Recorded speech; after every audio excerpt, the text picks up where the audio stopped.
You know, I never thought I would see the day that I would upload another GTA 5 related video onto this YouTube channel. But this video, it's more of a chill Canucks commentary, and if you've been following these kinds of videos over the past little while, you know that I like to shake up the gameplay with these kind of videos. So what we have is a gameplay that I recorded all the way back in April. This is back during the start of quarantine when I would spend all my waking hours that I was not making YouTube videos, playing GTA 5 online, getting back into the swing of things. Since this was back in April, I'm level like 170 something in this gameplay, but today, currently as of August 18th, Tuesday, I'm like level 214 or something like that. But just enjoy the gameplay in the background while I let you into the weird thoughts in my head. And I know what you're thinking, Lego, all your thoughts are kind of weird, and I get that, that is indeed kind of true, but I'm labeling these thoughts as weird because I just kind of want to get off of this ride, you know?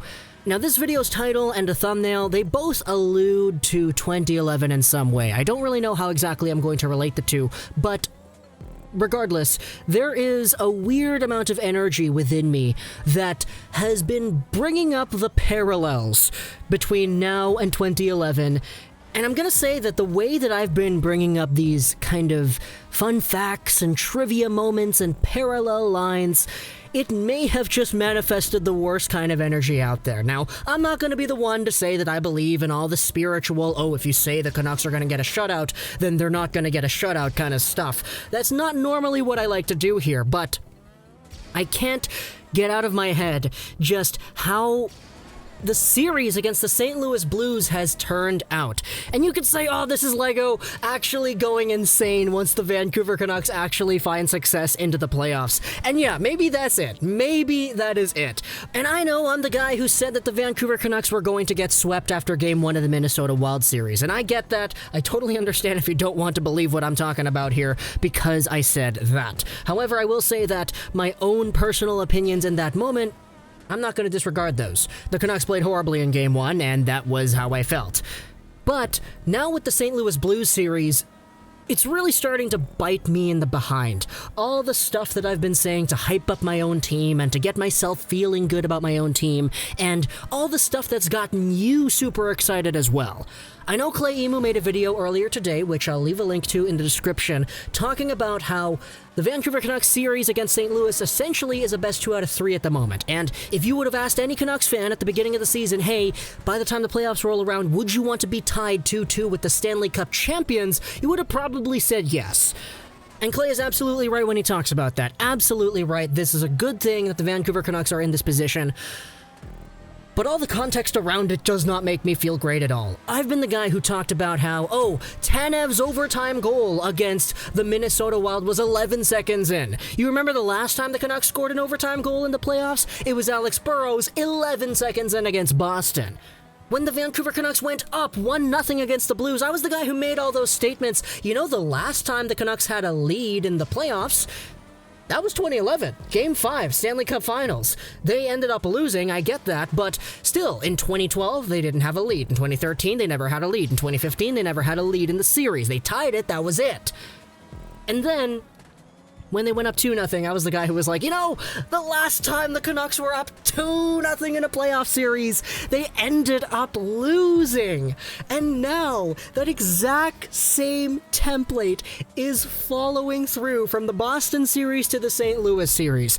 And again, this is why I say I'm not normally the guy who believes in all these, like, hockey gods, jinxing, like, mumbo-jumbo energy that you say something, it eventually impacts the game. I don't believe in that stuff for the most part, but I can't get out of my head the fact that the Canucks were up 2-0, then the St. Louis Blues came back and they won 2 straight, making it a 2 out of 3 now, and in the 2 games where the Canucks lost, they played absolutely terribly. This is exactly the same thing as the finals.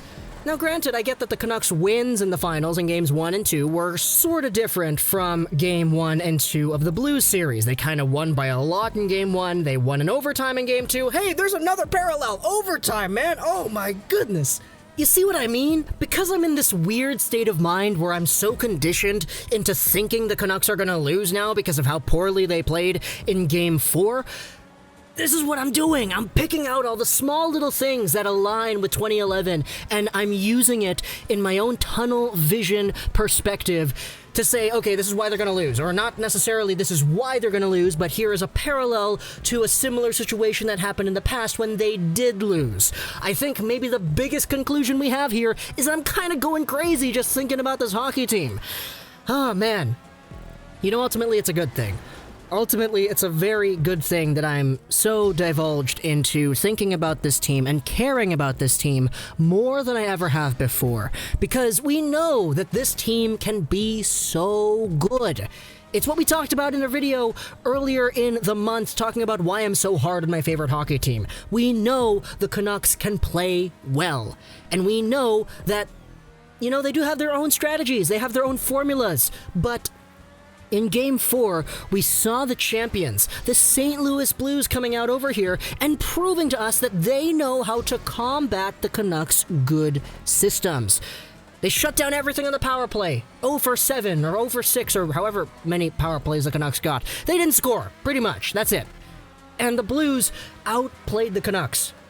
And the thing is, even though I think this team has the ability to win, I don't know how I feel about Travis Green's ability to come back with a strategy that is developed to counteract the St. Louis Blues strategy that was developed to counteract the Canucks strategy. Make the next move in the chess game, so to speak. Because that's kind of what we've been seeing throughout this entire playoff series. And by the way, look at this over here. I'm trying to pass the guy that's approaching me. I think I've double or triple lapped this guy or whatever. The moment you pass somebody by taking the inside lane on one of these open wheel races, it becomes kind of a game of cat and mouse, because usually when you pass somebody in this game, once they see that you pass them, they kind of get angry, so they kind of take every chance they have to run you over whenever you stop. So I'm trying really hard over here to brake really quickly and then immediately accelerate and boost around the corner so that I can avoid the guy that was probably a little bit ticked off that I passed him. But then I run into a whole bunch of other people later on. But like,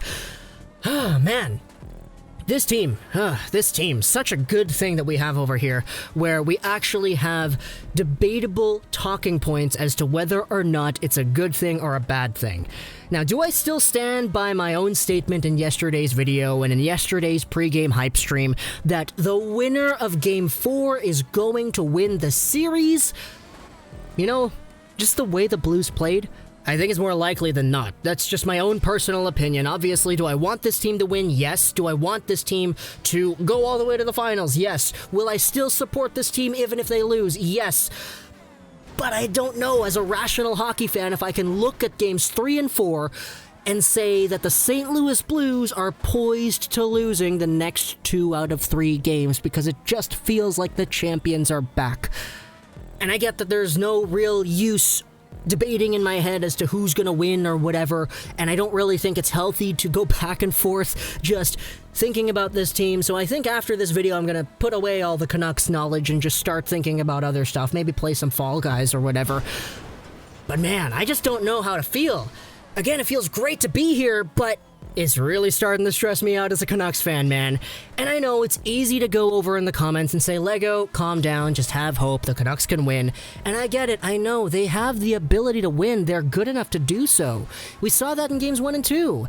It's just, the Blues team we faced in games 1 and 2, that's a different Blues team than the team we faced in game 4. And heading into Game 5, Game 6, maybe even Game 7, I just don't know how confident I am that the Vancouver Canucks are going to be able to hold off the team that looked so good in that Game 4. Do I want to be proven wrong? Absolutely yes. I want to see this team bounce back and eliminate the Blues the same way they eliminated the Wild. After an embarrassing Game 1 loss, they come back, boom, 3 solid games from everybody, and they end up winning. I'd love to see that. But, you know, as a rational Canucks fan, I have the ability to say I don't know how confident I am that I will. So, talk to me in the comments below about this weird commentary, the weird parallels to 2011, and how everything kind of ties together. Because the last time we had a Vancouver Canucks series that they ended up having the 2-0 lead, and then they blew the 2-0 lead and tied it 2-2. They ended up losing, and we all know that, but just, yeah, I don't know if I'm manifesting the right energy over here, man. But I hope you enjoyed this video. So that's Trolls tonight, and I hope you enjoyed the GTA chill gameplay in the background. And bye.